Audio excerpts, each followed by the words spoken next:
ظلم اور بربریت ہے اہل علم کی کہ اس خون ریزی کو بھی وہ اچھی نظر سے تک کر اس خون ریزی پر بھی خون بہانے والے کے لیے ثواب کے جناب والا فتوے دیے جا رہے ہیں۔ اس سے بڑا ظلم اور کیا ہو سکتا ہے؟ اس سے بڑی جہالت اور کیا ہو سکتی ہے؟ اس سے بڑی بے وقاری دین کی کیا ہو سکتی ہے؟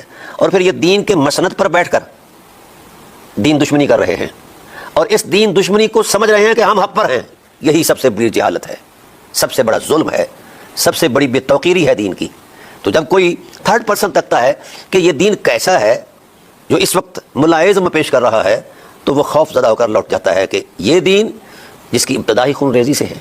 سچائی کو ختم کرنے کے لیے ہر وہ قدم اٹھاؤ، ہر وہ ظلم کر جاؤ، ہر وہ جبر کر جاؤ جہاں عقل انسانی بھی حیرت میں چلی جائے کہ اس قدر بھی کوئی ظلم کا ہو سکتا ہے سلسلہ۔ ہم کافروں کو بڑا ظالم کہتے ہیں، وہ فلاں نے ظلم کیا، فلاں نے ظلم کیا، فلاں نے ظلم کیا، ٹھیک ہے۔ جو اموی حکمرانوں نے ظلم کیے ہیں، کلمہ پڑھ کے ظلم کیے ہیں، وہ کسی کے نقشہ خیال میں ہیں؟ نہیں ہیں۔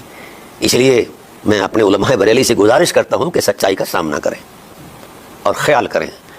مرنا ہے، قیامت کے دن خدا کو اور مصطفیٰ کو منہ دکھانا ہے، ہم کیا منہ دکھائیں گے؟ اموی دین کی حرمت میں کیا گواہی ہے؟